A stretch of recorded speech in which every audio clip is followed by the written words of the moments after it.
breath and I'm ready to go. I'm falling right in and I'm ready to go. I found what I want and I know that we're on top, so I'll tap in and I'm ready to whoa. Holding my breath and I'm ready to go. I catch you laughing and I'm ready to go. You're holding the match, strike it and ignite my soul. I'll tap in and I'm ready to whoa.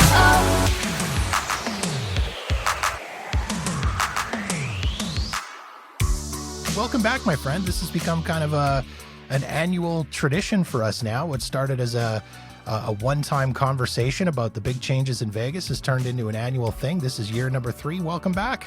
I love it. I love when I get that yearly reminder and we get to remind ourselves of what maybe we got wrong. Although I think we got a couple things right this year. I went back and I kind of listened to last year's episode before we recorded because I kind of wanted to see what we had talked about last year, to see what we hit on and what we got right and what we got wrong. And I think we were pretty bang on with almost everything. Oh, that's good. Well, that's rare for me, so that's good. Refreshing. I want to start off by talking about some of the things that we did talk about last year and stuff that's happened since we talked last year. Let's start off with Fontainebleau. This is huge, obviously. It opened mid-December 2023. Last year when we talked, I had said, in all honesty, I would be kind of surprised if it actually came to fruition. So I can eat that and admit, hey, I was wrong. It's open. It's there. What do you think so far? Have you had a chance to actually go through it yet? I walked through it. I think I owe somebody some money too. Maybe just at my general Twitter followers, because I think I had the same sentiment that I'd be surprised, but good for them. I don't know if I'm the best to talk about everything Fontainebleau has to offer. It was an interesting time. I went at about midnight Thursday going into Friday. So the first full day it was open going into its second day. And it was kind of like a Fontainebleau hangover where everybody was, had partied the night before, obviously well into Thursday morning. And then me, my brother, my buddy walked from Sahara over at about midnight after my failed attempt to get a Sahara hoodie. And it was just a weird vibe at that time. It was not full at all, which is a bit odd for midnight. I mean, midnight most places, especially that weekend, there was a lot going on. There was a Raiders game actually that day, and I liked it. Beautiful property. I didn't get a chance to try any of the restaurants, the bars, or anything. Again, I just kind of got there at a weird time. So it's not I don't think it was its best foot forward for when I was there. We played a little bit of slots, had some fun there. I'll say it's not design wise, it's not really my vibe in terms of not the attitude or the just kind of the clientele, but I just mean the actual design. I tend to like more confined spaces, not confined, like not claustrophobic, but kind of more comfy, a little bit lower ceilings. I like that when I gamble. And there are certain spots where you can find that in the pit and stuff like that. But a lot of it is, I mean, it's massive. It's like nothing I've ever seen in a casino before. This kind of multi-level, really, really tall ceilings that seem to go on infinite. And so I'm really curious to kind of just go back and kind of, when it's a little bit more busy, try a restaurant or two, try a bar, and then really give it kind of a good gamble to see if it is something I like. Because it's something that I've said something similar about Venetian too, and I've kind of warmed up to Venetian a little bit as well, because that, again, just the design really isn't my vibe for gambling. But overall, a beautiful property.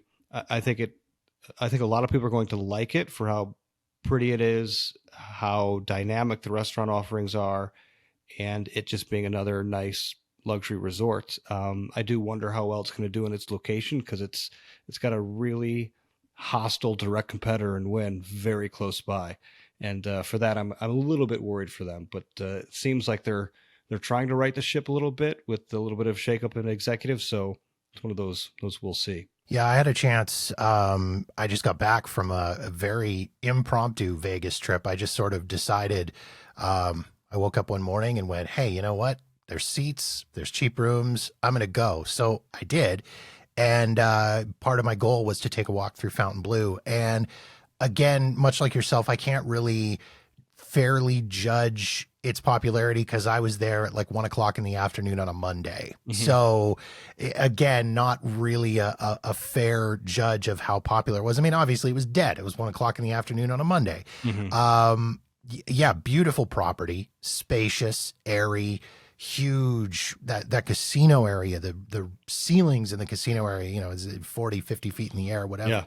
Um, Gorgeous, and it still has that kind of new casino smell and new casino feel to it. It was really incredible to go through.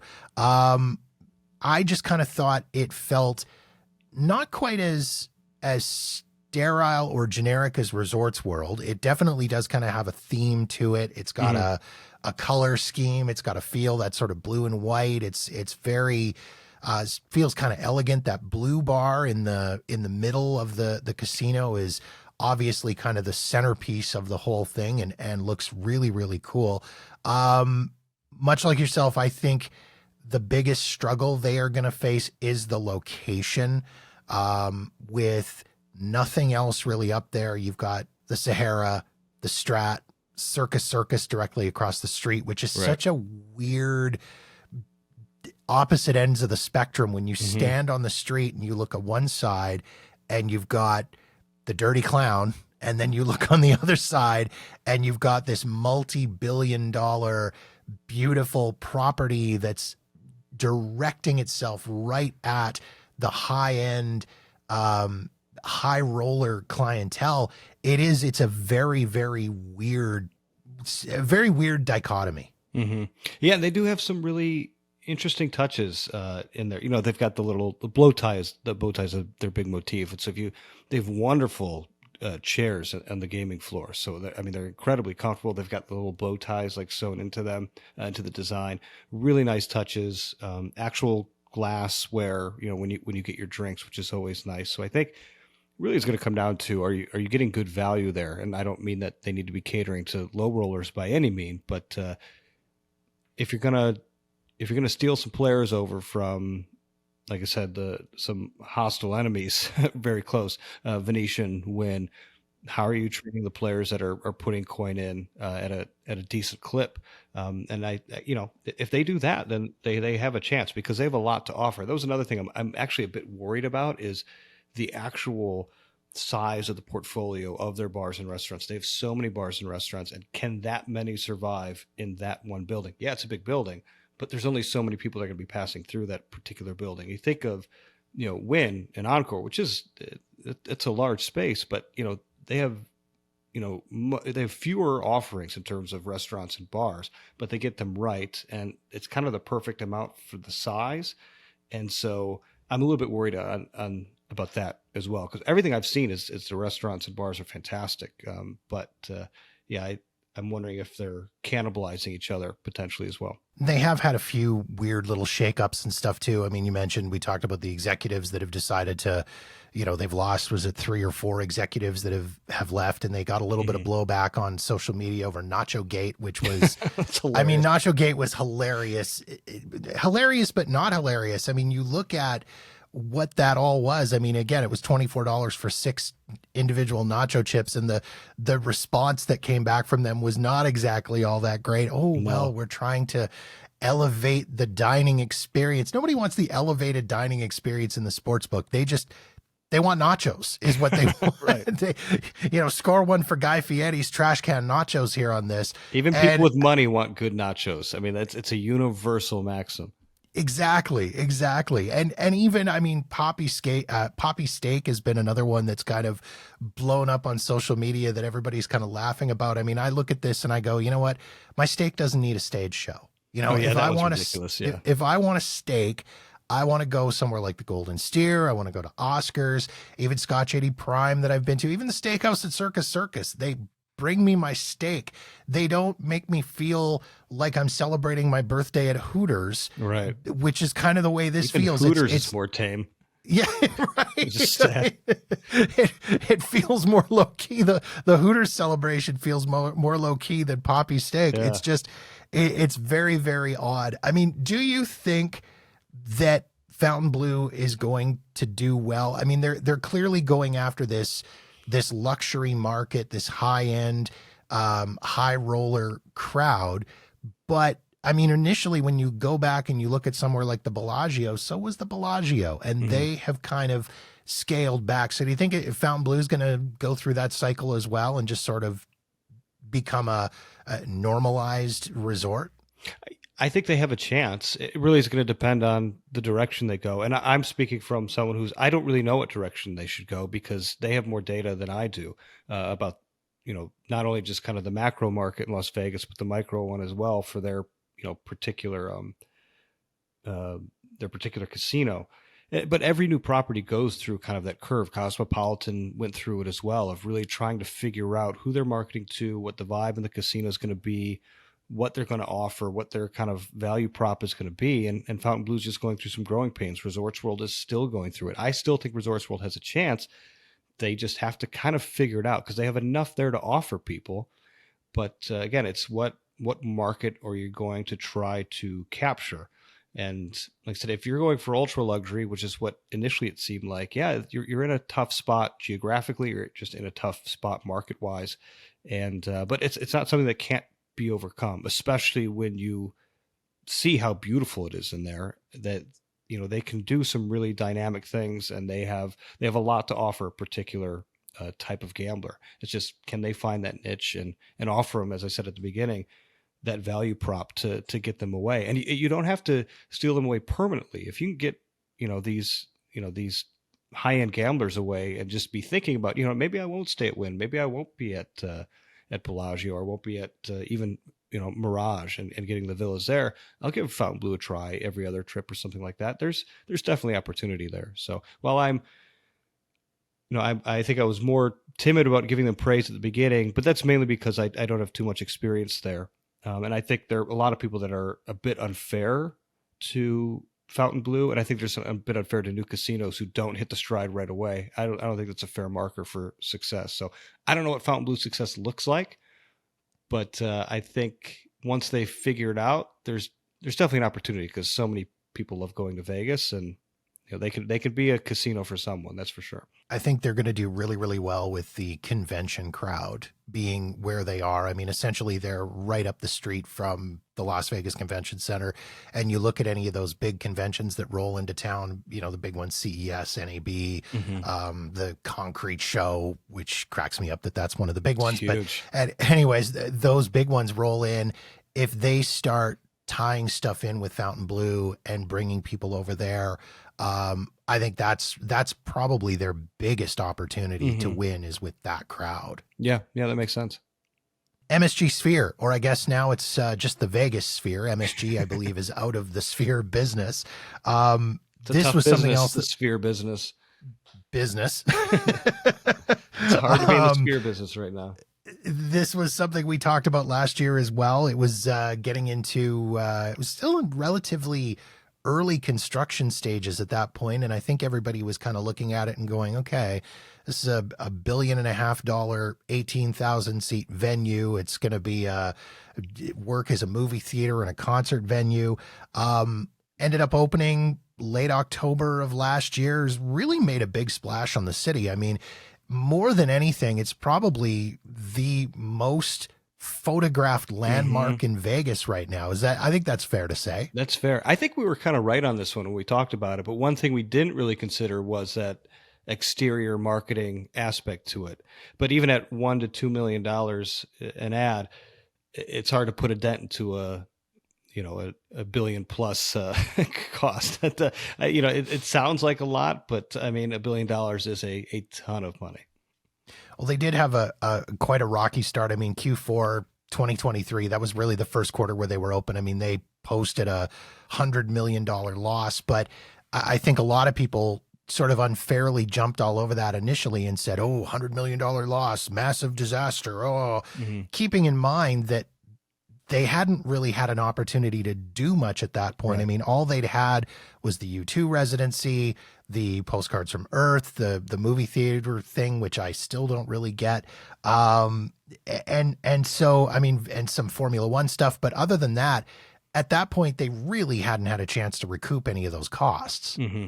Yeah, no, you're absolutely right. And I think the one challenge that we may have correctly called out on this one is finding performers who are going to have a residency there that can really make the most out of that particular experience. I haven't seen U2. I've actually never even been in the Sphere, but U2 seemed like a good fit. People tend to enjoy the show from the feedback that I've seen. However, big venue, a lot going on there. And I think one thing that I didn't realize was the massive cost that it takes to set up a concert event there. So you're not really having these one-off shows coming in, because it takes a lot of manpower, a lot of money to design a show around the show, if you will, which is why, U2 obviously has had that kind of extended residency. I know Fish is coming to town too, which is that someone's going to freak out in there because they're all going to be on. That's going to be a fun video to watch. But I'm curious to see if they can get any other big names to come in there for an extended period of time. There's probably several acts. One that I was thinking of was, I think any act that spans decades, or a performer who spanned a decade throughout their career could be compelling, because you've got just a lot to draw from. I was thinking like Elton John might be a good temporary fit at times. His musical genre kind of waxed and waned and changed a lot. He's a pretty dynamic performer. That might be an interesting one. But I was hard pressed to kind of think of others. Maybe Bruce Springsteen. I know I feel really sexist because I can't think of a female performer, but that's on me. For me, looking at who I kind of thought would make it great in there, I think a Lady Gaga residency in the Sphere would be amazing. If she went in there with a full on crazy Gaga pop dance show, she would be somebody that would be able to make full use of that particular venue. Coldplay was another one that I thought would actually be pretty incredible in there. Yeah, neither of them need huge stages either, which I know is kind of an impediment too for some of the performers. Going to the world of the bands that sort of span decades, Bon Jovi would be great in there. Bon Jovi would bring in the ladies like crazy. I mean, there would be babies conceived at that show. There's no question there. Is Sammy Hagar and Van Halen would be another one I think that would probably do really well in there.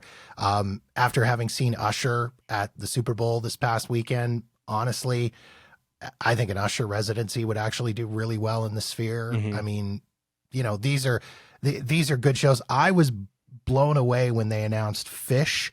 Dead and Company was another one. Again, talking about people freaking out in there. I mean, geez. They've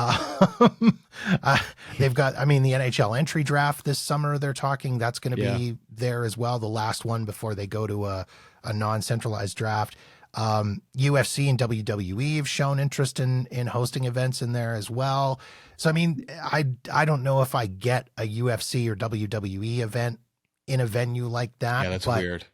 It's a weird one in my mind, but I think, the U2 residency seemed to do really, really well. Again, I have friends that went and saw the show and said it was amazing. I probably would have been willing to shell out $200 or $300 a ticket to go see U2 in that venue. What I wasn't willing to do, my wife and I, when we went in December, we thought, you know what, let's do the Sphere experience with the Postcards from the Earth thing and whatever. And when we started looking at tickets, and it was $100 a person. Oh no! And I looked and went, I'm not spending $100 to have a AI conversation with a robot for 40 minutes, and then sitting there in a 40-minute long movie to get lectured about how I'm wrecking the Earth. Right. Unless Attenborough's there, like with the mic doing it live. Yeah, exactly. Maybe I'll go. Maybe I'll go, but even that's questionable. It didn't seem to me for that kind of thing. And that was where I went right off the top. I thought this is a $1 billion venue. Yeah. That again, it's going to be an 18,000 seat concert venue and a movie theater. And what are they going to show in there that's going to recoup that money? Yeah. We're waiting for Christopher Nolan to get his hands on some sort of Sphere camera. He likes doing the funky filming and stuff. So maybe if he gets his hands on, something. I did think that one interesting partnership that could happen, there's no rumors of this or anything, but Nellis Air Force Base does a ton of filming. They actually have a pretty prominent YouTube channel, and they do a lot of mock dogfights, when they're training. So I thought, that would be an interesting thing, because you get, if you've ever seen a dogfight, they're constantly looking over their shoulder, and the plane's moving around. You get to feel, you can hear it in their voice or lack thereof, the G forces that are hitting them. That's not a 40-minute show. It may be something to tack on, or just an interesting experience to show. I feel like the Sphere, it's kind of the shape of their cockpits, a dogfighting movie or something like that. I had seen a clip of Top Gun Maverick, and then I had subsequently right after seen something about the Sphere in my timeline on Twitter. I'm like, oh, that might be an interesting kind of partnership. Again, I don't know how long or how much I would pay, how long that movie would be and how much I would pay for it. But I think there's opportunities there, and that's kind of the lesson here. And hopefully, again, just like everything else, they find their footing and can figure out a way to use the space as effectively as possible. I thought it would have been a good opportunity to do something with Formula One in there as well. I mean, they very easily could have done Formula One watch parties from inside the Sphere. Mm-hmm. I mean, while the race is happening outside the doors in the parking lot, go across into the Sphere, and you could very easily set up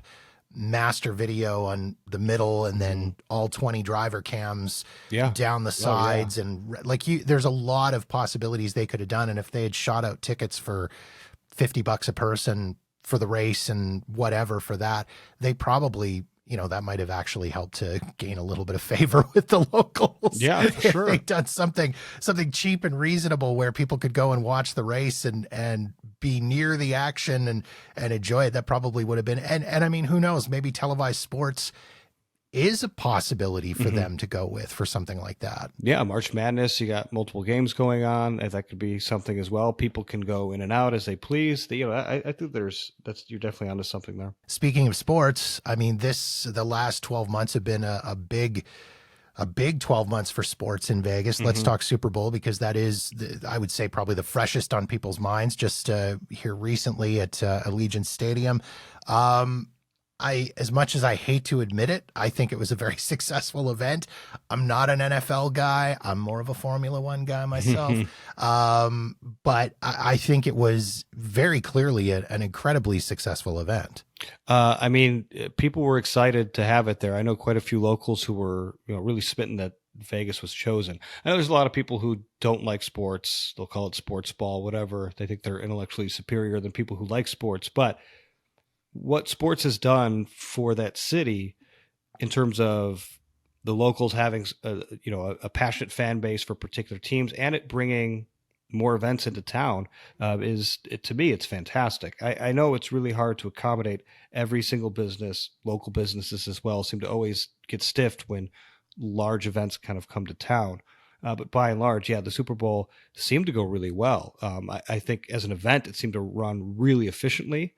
There were no major problems with it, and it seemed like everyone from locals who were excited about football down to the players and ownership and the staff seemed to really enjoy themselves and think it went really well. They were initially estimating a $500 million economic impact, and now they're saying it could be upwards of $1 billion. But I mean, I've talked to economists and sports economists, and these numbers are always such inflated BS, and they are what they are.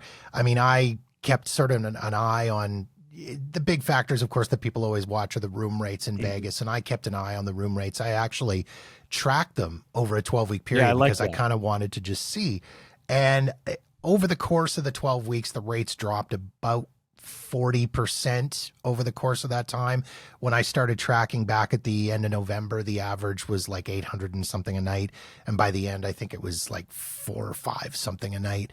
The big drop that got me was Caesar's Palace was a 74% drop over the week. By the time Super Bowl weekend hit, you could get in for an average of about $350 a night, as opposed to even the week prior, they were up around $1,000 a night. So clearly, I mean, again, this is SOP for Las Vegas, for everybody that was freaking out about room rates dropping during Formula One and saying, oh, the event is an absolute flop because look at the room rates dropping.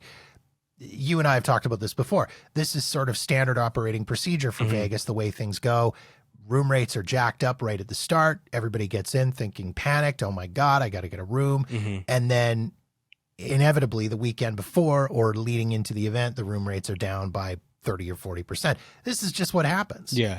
And especially in a place like Las Vegas, who I think people tend to forget, one, has several of the largest hotels in the world based on room capacity and has an incredible number of available rooms for people. When you compare that to, like, if we're talking F1, Austin, which doesn't have anywhere near the number of rooms that Vegas does, nowhere near the quality of rooms. So when like dates are booked, or released for the F1 calendar, they're eating up really quickly, and room rates don't go down; they just go up. But we're in Vegas and some of these larger cities, yeah, they'll go up and down. But most of the time, in a place like Las Vegas, with the capacity they have, likely going to go down. Now, don't take our word for it all the time. The ship could be righted, and they could figure out the market a little bit better. They probably will next year with their pricing for F1. But yeah, you're absolutely right there. And I think one of the interesting things that I noticed when I was in town in December is how much MGM benefits from sports being in town, because you have Allegiant, which is in walking distance from the South End Strip MGM properties, and then you have T-Mobile, which is right there center strip with all those center strip MGM properties. And so it's really been a boon foot traffic wise for MGM properties to have those there, because I went to a football game one night and then a hockey game the next, and I'm just sitting there in these MGM resorts going like, man, they're getting a ton of foot traffic from this.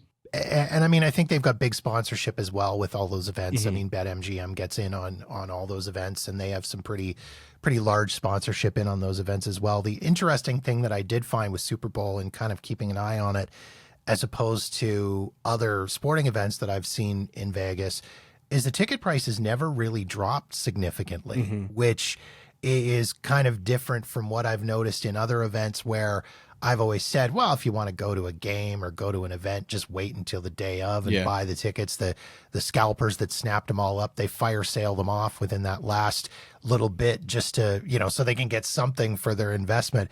That never really happened with Super Bowl. Those tickets stayed stupid expensive right up until the bitter end. Yeah, and I was shocked. I follow quite a few people on Twitter who are self-professed high rollers, and there are people who I would have thought would have gotten comp tickets, but were not, and were asking around about tickets because they were going to be in town anyway. And yeah, I was surprised. I don't know the dynamics of the ticket pricing kind of industry, but I think to myself, like, well, if I have a ticket, my team's not in the Super Bowl, I'll probably still go because it's Vegas. And I don't know how many people were, kind of just holding on to that. I mean, to me, as a player, I can't imagine of a better place to be to celebrate a Super Bowl in Las Vegas. There's so many places to celebrate and have a good time.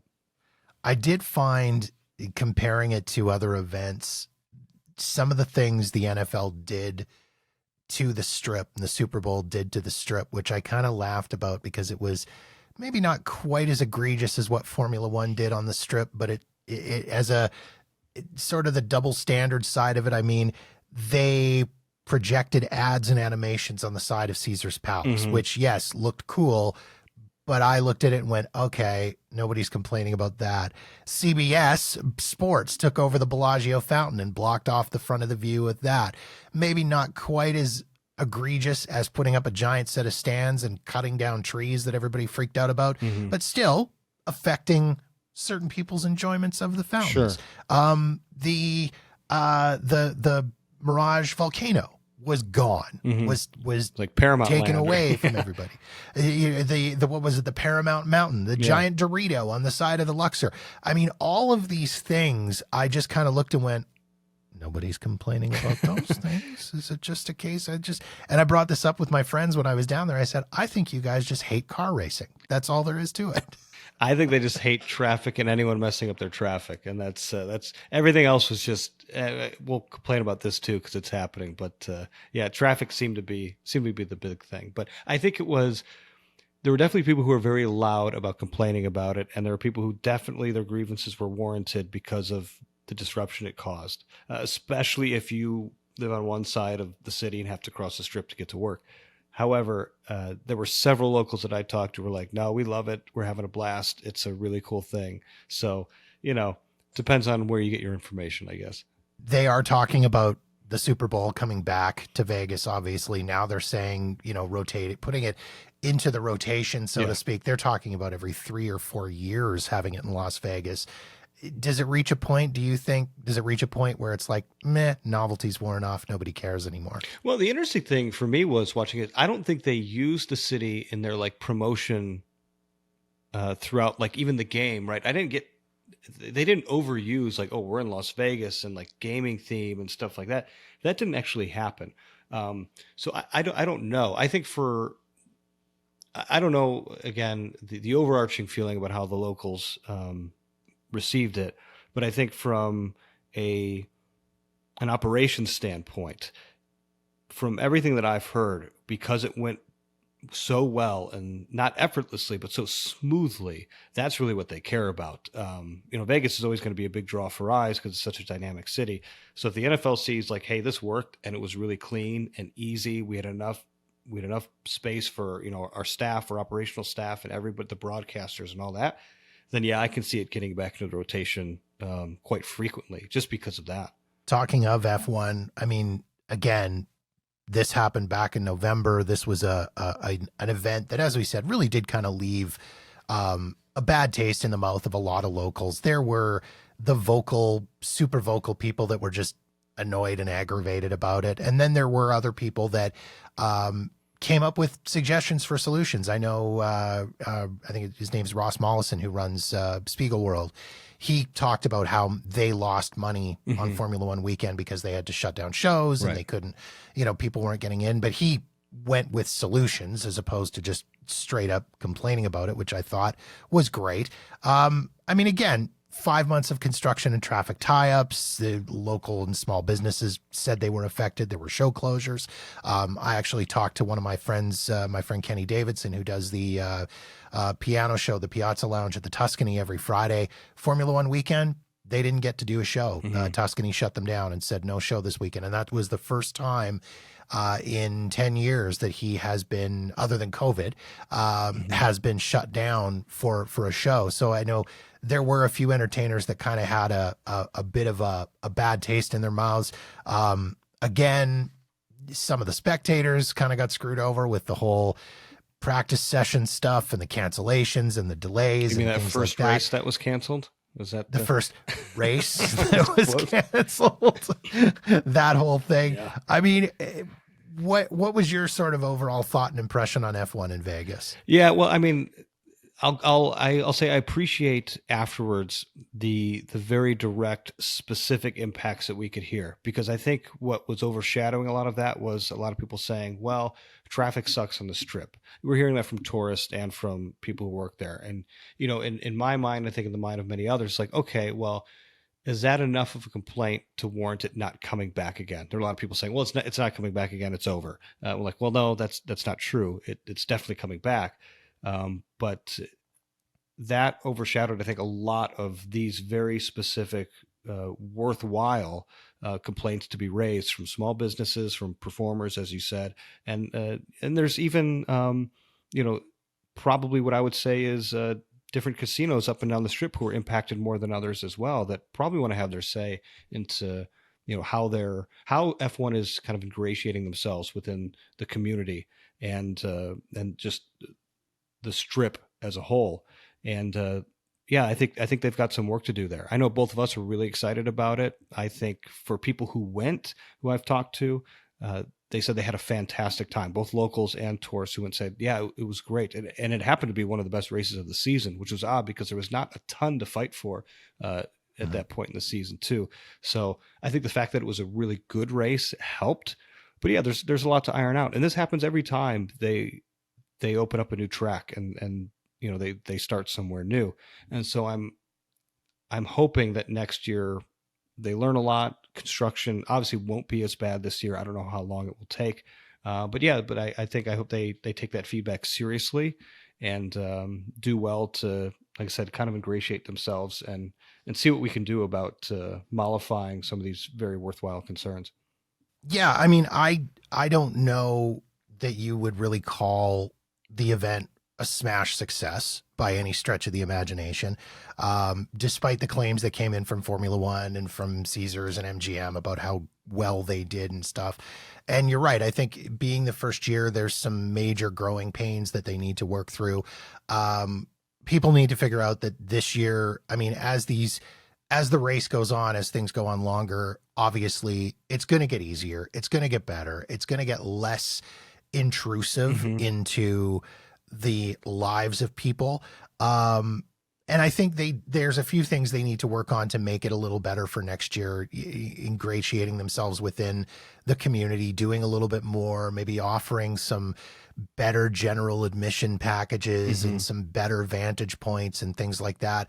I think those are some important things that they really do need to do.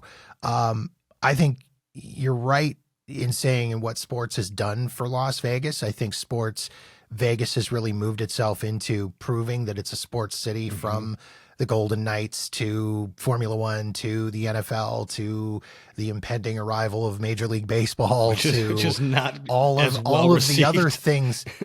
All the other things that are showing up in Vegas now.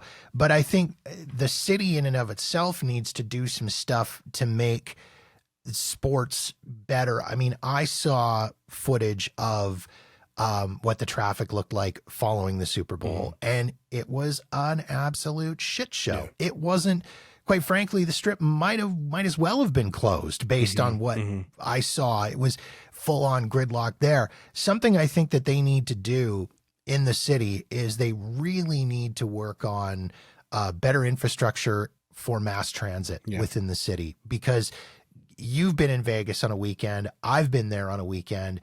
Getting around Las Vegas on a weekend is terrible when there isn't a big event going on. You throw in something like Super Bowl, you throw in something like Formula One, you throw in something as little as a Golden Knights game, and getting up and down the strip on a Saturday night or on any kind of weekend is an absolute nut show. So without some proper public transit and public transportation and mass transportation coming in, the city is I mean, it's kind of screwed when it comes to sports and big events. Oh, you're absolutely right. And that's where certain places are going to benefit. And I brought up MGM before. When I went in December, I'll have a trip report coming out, who knows when. But, the NFR was in town. There was a Raiders game on Thursday. Friday night, there was a hockey game. And then Saturday night, there was a UFC fight, all happening in that little south central corridor with all those MGM resorts. So I said, well, we're staying at MGM Grand and Bellagio because both are generally pretty easy to navigate to, walking distance from, where we're going to be. We're at MGM Grand on Thursday and Friday. We could walk to Allegiant, no problem. And then later on, we're at Bellagio, which was easier to get around that area too. But other than that, I would not have wanted to try and get out of a Knights game and try and get an Uber or whatever. I mean, there's a mass of people. And people have wanted some sort of better mass transit system forever, as you said. And as you add another arena there, a baseball stadium, it's just going to get worse. And it's especially bad when these events kind of overlap with, especially in the winter with football and hockey. So we'll see. I'm not holding my breath because it's kind of like Detroit. They just have no interest in putting any sort of rail system there that's sufficient. I mean, they're talking Vegas Loop that's the savior. I don't see it. I don't buy it. I don't get it. I mean, we rode when my wife and I were there in December. It was during NFR, same thing. And we actually rode the loop from the convention center over to Resorts World. We rode it for free, which I'm a little worried about now because everywhere I read, it sounds like you're supposed to pay. And we didn't just pay. Walked on. You just drove your own Tesla. We took the escalator down and got in a car and went. So I'm worried that somewhere along the line, Elon Musk's going to send me a bill for $10 or something. But anyways, I mean, grandiose plans on this thing, but is the Vegas Loop the answer? I just don't feel that moving people, 4 people at a time or 5 people at a time in Teslas in a tunnel is an efficient way of getting people around. Listen, I've said a lot about this. I'm with you, but as we've learned from Fontainebleau, we can be pleasantly surprised as well. So we will see, I guess. That's all I can say. I wish I had more for you. I really do. Some of the things we talked about last year that, haven't changed, which was kind of a bit of a surprise. We can talk about them again this year, which is nice. Cosmopolitan. We are well over, a year, 18 months now into the sale of the Cosmopolitan over to MGM. Still not a part of MGM Rewards, still not bookable via the MGM Resorts website. Last update we heard was later in 2024, whatever that means. Any theories in your mind? Let's play conspiracy theorist for a second. Any theories in your mind as to what is taking so long to get this changeover done? Well, I don't think the cyber attack helps by any means. But in my theory, which is based on absolutely nothing, but my theory is it's taking them. It's a little bit harder for them to merge identity which is the Cosmopolitan program, and MGM Rewards. I think that's a little bit harder than maybe they originally realized. How are the points going to transfer over? Is the ratio the same?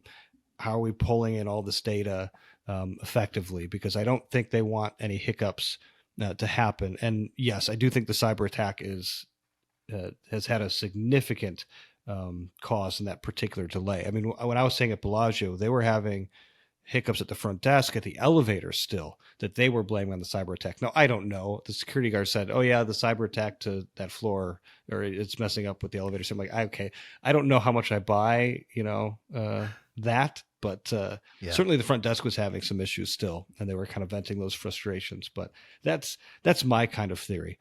But I do think they'll get there in 2024. They've already announced the MGM Marriott Bonvoy partnership and how that's going to look, which is great. So you're going to be able to tier match. You can right now, actually, MGM to Marriott. You cannot match from Marriott to MGM, which is kind of upsetting some people who had Marriott status. But I don't really think MGM, and rightly so, values hotel loyalists as much as a hotel company would value the money coming in from, say, like a high rank and file gambler.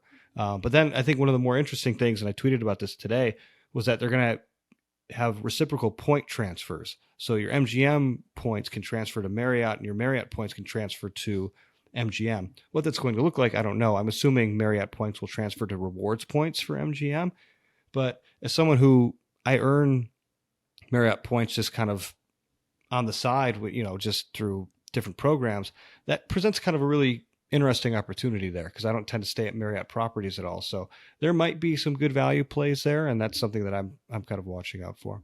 Any thoughts on the Cosmo post sale now? I mean, I've seen various YouTube videos from different creators and stuff on Twitter and stuff on social media, people talking about the condition of the Cosmo and the state of the rooms and customer service being not great and things like that. Any thoughts on where that's at right now? Yeah, so I stayed there in 2023 or late 2022. I'm not remembering, but service was fine for me. The room quality definitely has gone downhill. And I believe that's something MGM has announced that they're rectifying. So there are going to be some room renovations. What that looks like, how detail oriented that's going to be, I don't know. My room was not in a state of what I would say Caesar's disrepair, but it was certainly not looking good for the room rates that they're charging. They're charging luxury room rates. They're charging the same as for the night I was there for Wynn, and I chose Cosmo because they have that kind of key perk, which is the terrace overlooking the fountain, and that's it.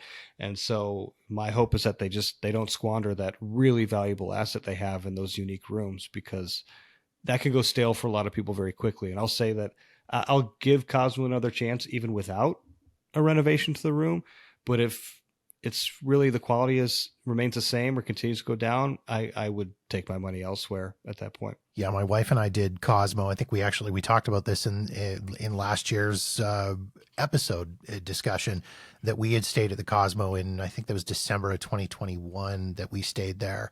And yeah, the room was nice, but I mean, it was showing its age. Mm-hmm. There was little things, like things like the toilet randomly ran every that's weird 5 minutes for like 10 seconds at a time. And just strange things like that, like just, again, showing its age, maybe needing a little bit of a refresh, and the housekeeping wasn't great. Mm-hmm. And the service levels didn't seem quite there yet. Now, at the same time too, that was on the back end of sort of things starting to come back from COVID. So could cut them a little bit of a slack on the service side of things. But yeah, if the rooms are not getting better or being kept up maybe the way they should be, yeah, I'm going to take my money and go to another property that's maybe a little more higher end. Not Caesar's Palace, because I just stayed at Caesar's Palace and there was nothing really fantastically special about staying at Caesar's Palace. I paid $29 a night for the room, so I mean, I can't really complain all that much. It is what it is for $29 a night. I'm not going to complain too much, but yeah, it does kind of feel like I'm seeing more and more of these complaints from people saying, you know what, we stayed there and there were problems and it wasn't as great as what we were expecting. Yeah, and I think MGM has kind of a pending problem on their hands with a lot of their higher end resorts. Aria is showing its age a little bit. It's always had that kind of modern design aesthetic to it, but now it's starting to look kind of modern. Yeah, 10, 15 years ago, this was kind of modern. But, you know, the furniture is getting nicks and it's kind of looking like time to upgrade. Same with Bellagio. I just stayed in a Bellagio suite. And yeah, it was not a perfect room, especially for what I paid for it, which was $700 a night. It's like, would I stay here again for that price? Absolutely not, given the condition of the room. Beautiful room, you know, when you first walk in, but when you start taking a kind of a finer look at it, it's like, yeah, there's a lot that needs to be updated and renovated in here, little nicks and stuff in the paint and things like that, which if I'm being nitpicky, you know, forgive me, but if you pay that much, I think you're allowed to be. So you got these kind of core resorts, Cosmo, Aria, and Cosmo, Aria, and Bellagio, excuse me, that they need a touch up and they need it fast if they want to, you know, be competitive still, you know, with some of these kind of higher end resorts.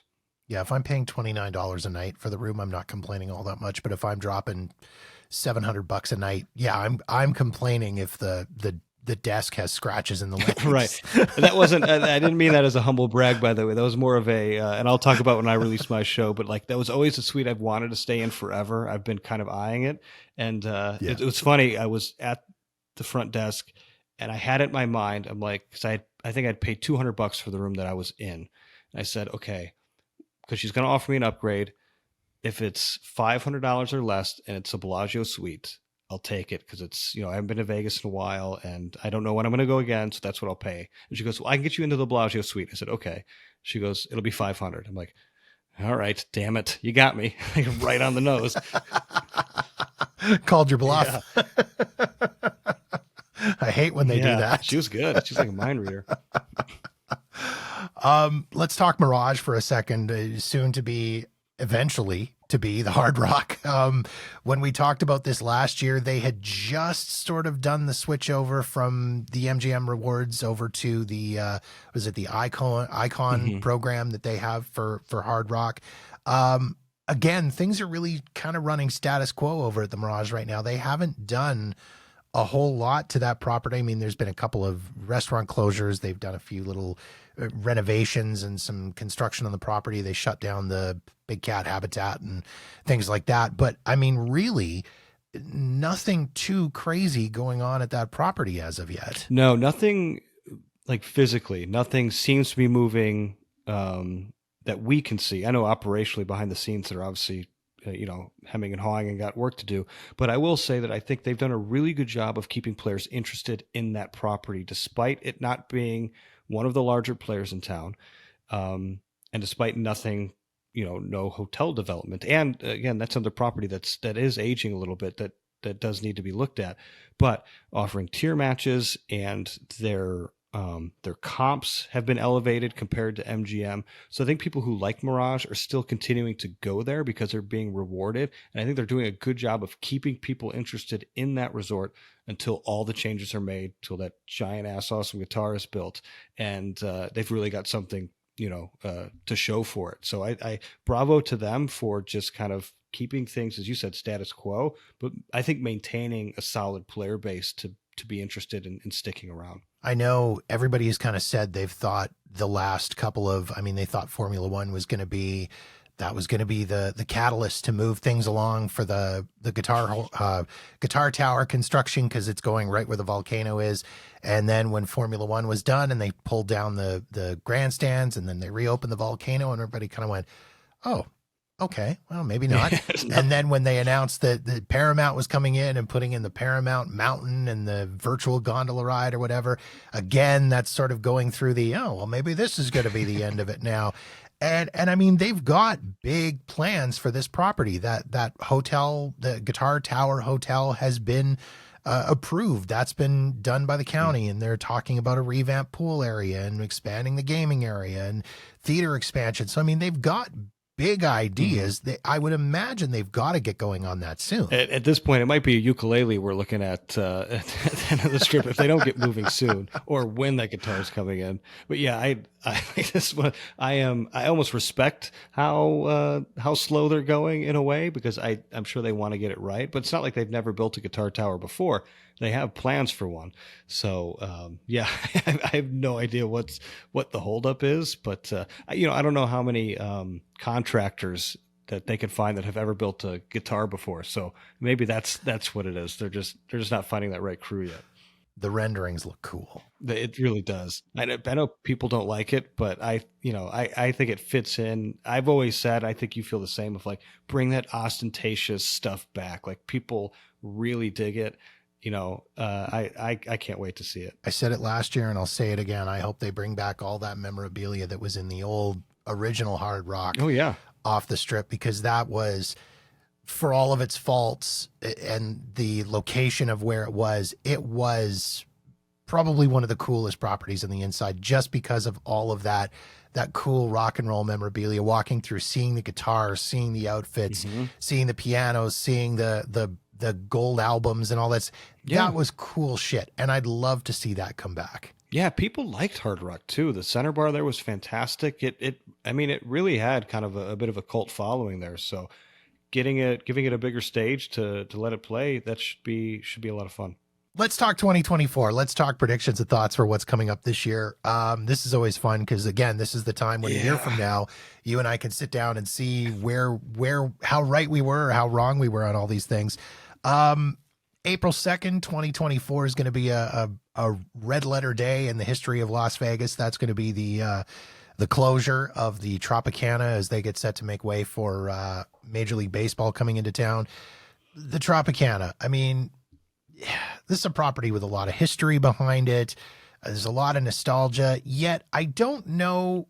It feels like less people care about the Tropicana closing than about the Mirage volcano going away. I'm so ambivalent about the Tropicana. Like, I have no feeling towards it whatsoever. Like, yeah, the stained glass is really nice. Yes, there is some history, but that history has been long forgotten. They haven't been keeping kind of the allure of that casino alive, if you will, like some casinos can. And so, no, I'm not particularly sad to see it go. And Forrest Gump it. That's really all I have to say about it. I got nothing else. I mean, it's a weird place. It's got that, as a friend of mine a few years ago put it when he came to Vegas with me and we had some time apart. I was doing a conference and he tagged along with me for the week. And so he went for a stroll and he walked through, and he said when he walked into the Tropicana, he felt like he had walked into an episode of the Golden Girls, like straight out of 1987. Like he says, he was expecting Blanche and Rose and Dorothy to come strolling out of one of the rooms into the casino, because it had that feel to it. It's just very white. It was like a put down for me in high school. Like, that's just what it is. You walk in, it's just too white. There's nothing going on there, and it's not. It's like it's similar to MGM Grand, where it's like it's deceivingly in a bad location because it looks like it's near everything, but it's actually not very easy to get to. You got to go out of your way, and there's nothing to go out of your way for. It's just, you strain your neck, look at the ceiling for a bit. It's beautiful, but other than that, there's much cooler things going on in the rest of the city. Resort fees is a big thing that's been in Vegas news as of late. 2024 seems to be the year of increasing resort fees. MGM announced the high properties, Aria, Bellagio, Videra, Cosmo, they're going up to $50 a pop. Still saying 45 a night, which I still think is nuts. Wynn and Encore just increased their resort fees to $50 a night. Caesars, you think they'll be next? Oh yeah, for sure. Yeah, they've always lagged. I mean, they were, when resort fees first started, they were like, "Hey, no resort fees from us, guys." That was like their big marketing campaign. And then after a while, it's like, "Okay, we're kind of doing resort fees now." Like that. My unpopular opinion on resort fees, and this is one that a lot of people don't share the opinion with me is as much as I hate them and as much as I think they suck, it's really not all that bad. And when you break down room rates in Las Vegas compared to other places that I've stayed, even with the resort fees, it's not that expensive to stay in Las Vegas, depending, obviously, asterisks here, depending on what's going on in the city, if there's big events, blah, blah, blah, blah, blah. But I mean, I did a road trip this past summer down to Denver, and I stayed in Billings, Montana at a Comfort Inn or whatever. And it was $135 a night. Those are the worst. When you say it like a small town, it's like $300. I'm like, oh, I could be a Bellagio for this right now. This is killing me. Right. No, I'm with you. And some of those places do charge like a tourist tax, which is essentially a resort fee. Right. It was definitely worse for Vegas when virtually no other city was doing it. I will say, like, interestingly enough, talk about persecution mania from before. I wrote something very similar to this where, like, I don't really care about resort fees, blah, blah, blah. And I think everything I said in that piece was technically true, but I got a lot of negative feedback for that piece I wrote. This is like in 2016, but it was really good criticism. Like, it was all valid, and it regrounded me into thinking about, like, what's a consumer first kind of mindset. And consumer first mindset is like, yeah, resort fees are slightly predatory in nature. Some might say they're aggressively predatory.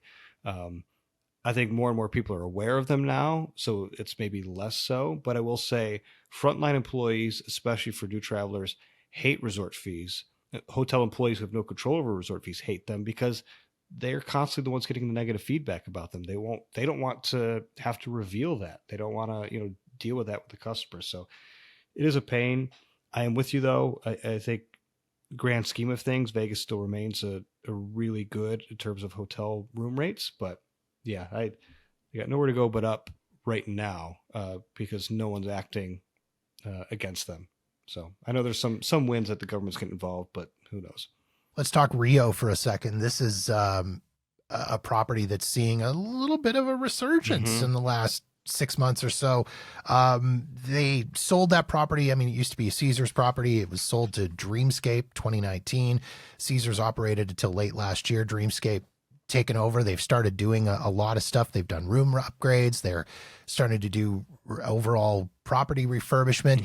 Do you think, is the Rio going to see second life here? I actually think so. And I'm glad you brought this topic up. I think this is one of the more exciting things for me in terms of resorts, maybe more so than Fontainebleau, which I think is a really nice resort. But I think Rio can really find a stride here. And I think it's happening at the right time. Whereas I think, like, for instance, Circa is in the wrong place at the wrong time. I think people are starting to become a bit disillusioned with downtown.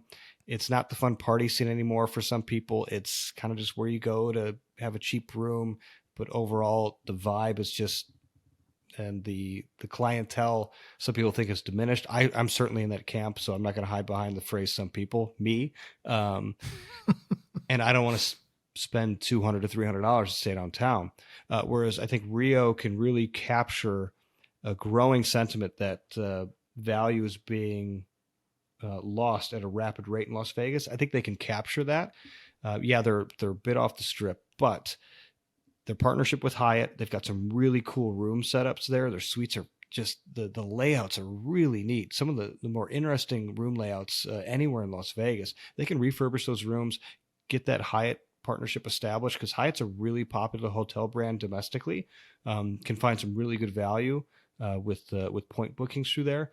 And I think the rewards program, that refresh has done really well. They've got some really interesting, like, monthly benefits, like credits for drinks and stuff like that, which is good for bringing in locals as well. So I think if they can capture a mid-market gambler, a lower mid-market gambler, they can do well for themselves if they get, like I said, the rehab goes really well, if they can get some vibrance back into that casino, I think they have an opportunity there to do something pretty significant. And my wife and I stayed at the Rio many, many years ago. I want to say like 2018, 2019, somewhere in there. And the only reason we stayed there was because we had driven up from Phoenix and we had a car. And at that time, the Rio wasn't charging for parking, and I didn't want to pay to park, and I didn't want to drive on the strip. And yeah, the room was and the property overall was But I mean, the room size for the value, as you say, like, I mean, they're all suites, they're big rooms. It was a massive space. So if they can turn those around and do some big renovations in those rooms, I think they're really poised to do well at that property. Agreed. If you're a $15, $25 gambler and you can get a room that size, or maybe even upgraded suite, if you're putting in significant hours, like, yeah, you might consider going there. Over, say like a Park MGM, which is what you'd be kind of gambling at anyway at minimum. So yeah, there's opportunity there if they can capture it. And they have a good management team there, I believe. So I'm really looking forward to seeing how that develops. And I will certainly, if things go well, book a night there at Rio to give it a go myself too. So Rio, if you're listening, I will take money to stay at your. I will waive my no freebies clause for the Rio. I'd also do it for a win in a number of other places, but yeah. Yeah. I'm in the same boat. I will gladly disclose that you have paid for me to stay wherever I'm staying. And I'll disclose who didn't offer me money as well. Exactly. Do you think 2024 in general, I mean, do you think this is going to be a year where people kind of put their foot down and say, okay, I've had enough with fees. I've had enough with being nickel and dimed. I've had enough with all of these things. Is there going to be a tipping point, or are people just going to keep taking it and the properties are just going to keep giving it? I mean, I think we're going to just keep taking it. We're all going to continue to bend over and take the Vegas fees and continue to enjoy ourselves and continue to go back. Now, I could be completely wrong, but we've been saying that, not you and I, but just in the general Vegas sphere, if you will, but saying this is too much. There's got to be a tipping point. And every year it seems like they're breaking records for people coming into town. Sports certainly has something to do with it, but we just keep going. We keep mildly complaining, but we keep going. We keep having a good time. And despite some of the fees, there's still good value to be had. So unless something really nutty with the economy happens, I still think it's a destination that people are going to go to in droves. Thank you for taking time to jump on and have this conversation again. And I look forward to doing it again next year and finding out what we were right about and what we were wrong about, and where the state of Vegas is at a year from now. Thanks. I guess this time next year, we'll see how far I got into 2024 without breaking my don't get involved in influencer drama goal. I've been good through the first 6 weeks, I'll say, but that can change on a dime. So it's just, all it's going to take is one thing, and that's going to be it. Non-disclosure at Gold Coast, and I fly off the handle is what's going to happen. No, I appreciate it, Jeff. I always have fun with these, and you are. I mean, we didn't compliment each other, but you are one of the good ones. Professional quality. I always love listening to your stuff, and always great conversations to be had. Always well tempered, even keeled, valid criticism when it's warranted. Really like hopping on and chatting with you. So appreciate it. I appreciate that a lot. I appreciate that, and I mean, I would say the same about your tweets, but they're definitely not even keeled, and quite often are not valid. But I love it. So. Everyone's got to have their thing. Adam, thank you again for jumping on. I really appreciate it. And that wraps up another episode of Jeff Does Vegas. If you've got feedback on this episode of the show, or any other episode for that matter, or you've got suggestions and ideas for topics you'd like me to cover on the podcast, please feel free to reach out via social media on Facebook, X, or Instagram at Jeff Does Vegas. You can also email me directly at jeff@jeffdoesvegas.com. In the meantime, thanks for checking out the show. Be sure to follow us wherever you get your podcasts so you'll be notified the instant a new episode is released. While you're there, go ahead and rate us and write a review. And don't forget to visit jeffdoesvegas.com for past episodes, show notes, Vegas deals, and more. My name is Jeff, and this has been Jeff Does Vegas, a Walker New Media production.